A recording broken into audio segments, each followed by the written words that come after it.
Российской Федерации. Комментируя собственный указ об упрощенном порядке получения российских паспортов гражданами ДНР и ЛНР, вы заявили: у нас нет никакого желания создавать проблемы новой украинской власти. Но терпеть ситуацию, при которой люди Донецкой и Луганской республик вообще лишены каких бы то ни было гражданских прав, это уже переходит границу с точки зрения прав человека.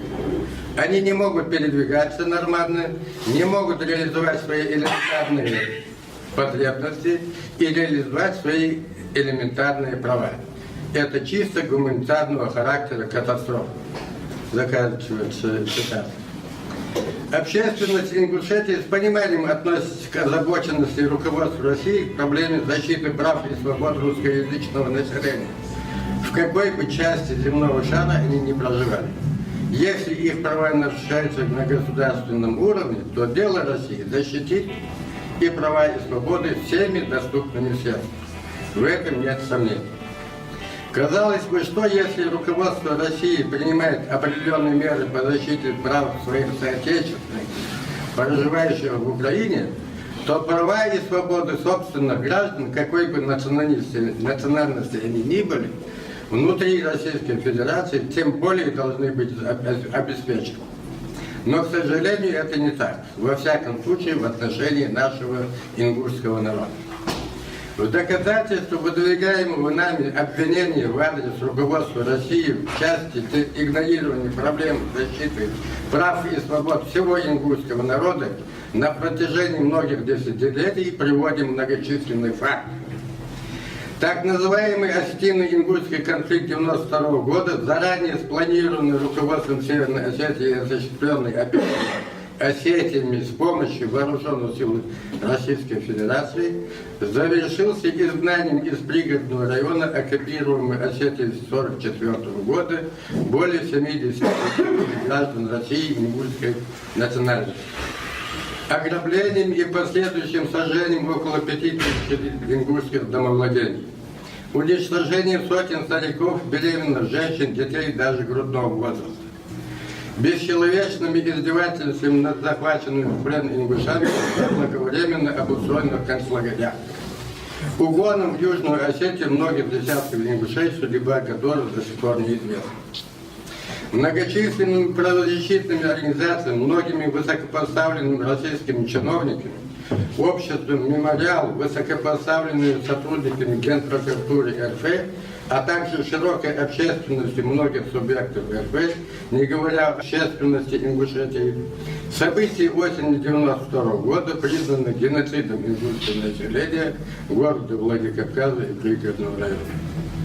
В течение всего постконфликтного периода федеральная власть явно поддерживает осетинскую сторону, что повлекло за собой прямой запрет на всеобщее возвращение ингушей в места прежнего проживания.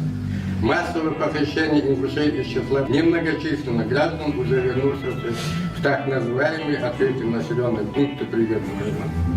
Полный запрет на возвращение ингушского населения в 8 из 16 ингушских населенных пунктов, находящихся под юрисдикцией Северной Осетии.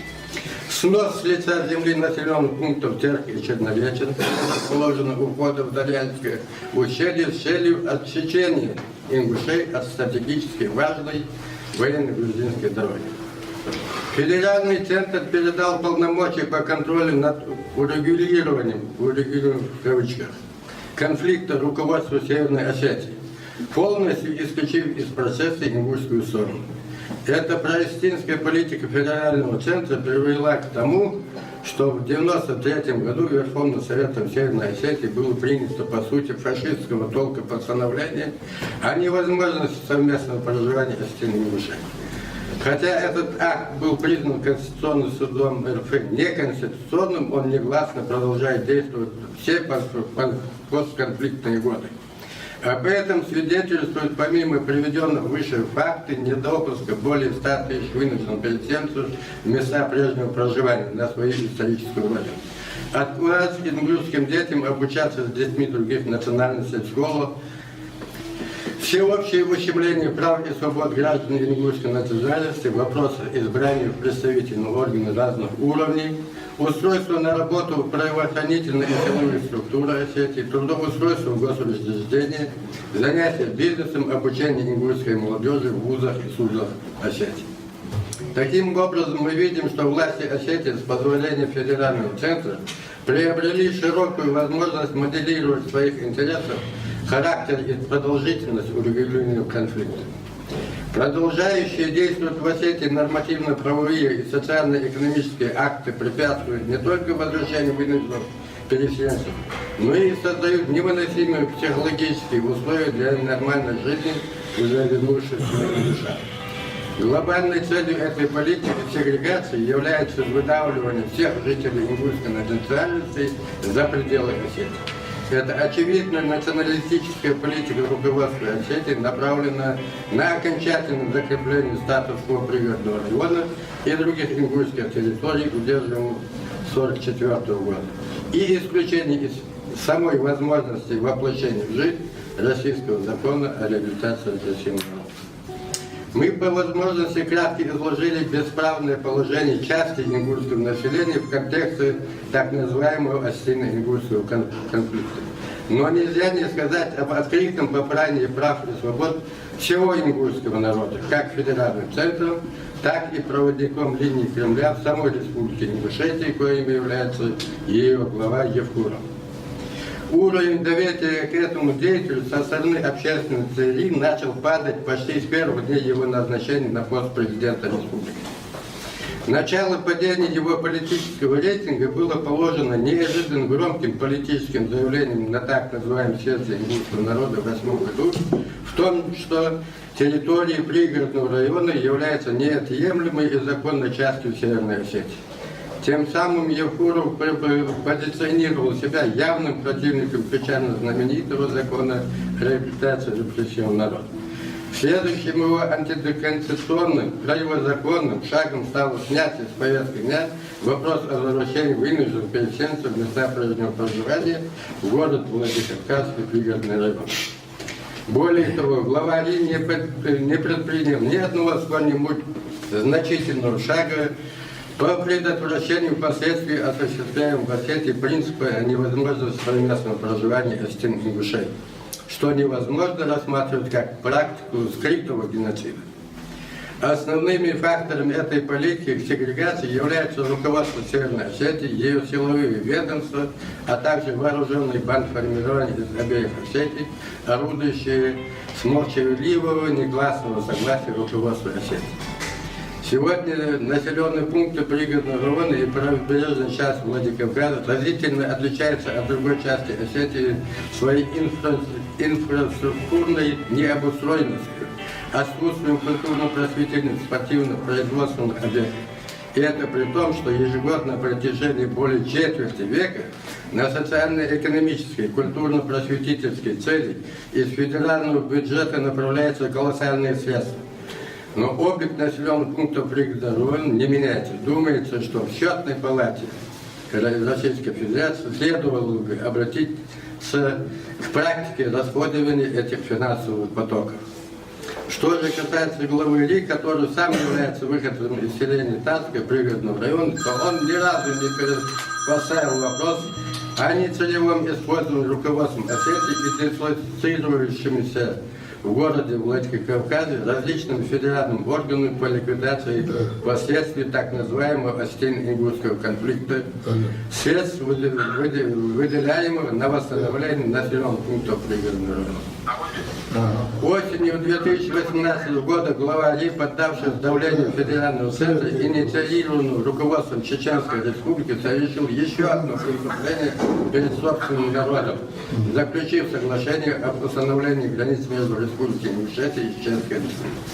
В результате соседней республики была передана ингушская территория, богатая нефтяными залежами, древними историческими памятниками ингушского народа. Общая площадь территории, переданной Чеченской Республике, составляет около 50 тысяч га. За этим последовала еще одна политическая провокация со стороны Евкурова в виде внесенной им в парламент 3 законопроекта о референдуме, в котором не содержалась статья, подтверждающая обязательность проведения референдума по вопросу изменения территории или границы, об изменении ее статуса или объединении с другими республиками. Внесенный Евкуром законопроект был якобы принят в первом чтении. Как выяснилось впоследствии, голосование было сфальсифицировано. 14 депутатов из 24, принявших участие в голосовании, высказались против принятия данного законопроекта. Общественность Ингушетии убеждена в том, что эта политическая афера была провернута главой РИ с целью передачи Северной Осетии территории со Столовой горой и завода «Кавдаламид» в Джазарском районе Риги. Все эти и другие противоправные, противозаконные и предательские в отношении ингушского народа действия главы РИ, предпринимаемые им с позволения или прямых директив федеральных центров, довели ингушский народ до всеобщих протестных движений. Прошедшие в городе Магасе осенью 18 года и марте 19 года санкционированные митинги ингушского народа красноречиво свидетельствуют о накопившейся критической массе среди ингушского народа против политической линии, осуществляемой руководством РИ во главе с Юнусбеком Евкуровым. Лидеры протестного движения, да и все участники прошедших митингов не допускали никаких противоправных, противозаконных проявлений ни в публичных высказываниях, ни в действиях. Они требовали и от федерального центра, и от руководства РИ равно то, что вы добиваетесь для русскоязычных граждан Донецкой и Луганской областей Украины. Мы, члены общественного движения Совета тайпо-ингушского народа, равно как и вы, Владимир Владимирович, ставите вопрос о защите прав и свобод для граждан указанных областей, добиваемся восстановления прав и свобод ингушского народа. Мы не требуем ничего, кроме справедливости в осуществлении национальной политики в отношении ингушского народа, в равной степени соотносящейся с вашей политикой, направленной на восстановление прав и свобод наших соотечественников, проживающих за рубежом. Выводя людей на протестные акты, лидеры движения, все участники санкционированного митинга, да и весь ингушский народ рассчитывали привлечь внимание федеральной власти к перманентно попираемым правам и свободам ингушского народа. Вместо защиты прав и свобод народа высшее руководство страны и беспрецедентное руководство республики, беспринципное руководство республики подвергли ингушский народ массовым репрессиям. Десятки участков мирных протестных акций, проводившихся в рамках прав, предусмотренных действующей Конституцией РСФСР, арестованы. В их домах проводятся повальные обыски. Многих штрафуют по максимуму. Руководством РИ инициативно закрытие их малых и средних предприятий в виде аптек, рынков и так далее. А товары из этих частных предприятий конфискуют. Республика буквально наводнена силовиками из разных регионов страны. На улицах городов республики можно видеть военную технику, а в небе круглосуточно баражируют военные вертолеты. По всему видно, что руководство страны воспринимает ингушский народ, если не как врагов, то во всяком случае как неблагонадежных. Мы от лица ингушского народа протестуем против сфабрикованных против нашего народа лживых стереотипов и требуем в корне пересмотреть национальную политику, осуществляемую против ингушского народа.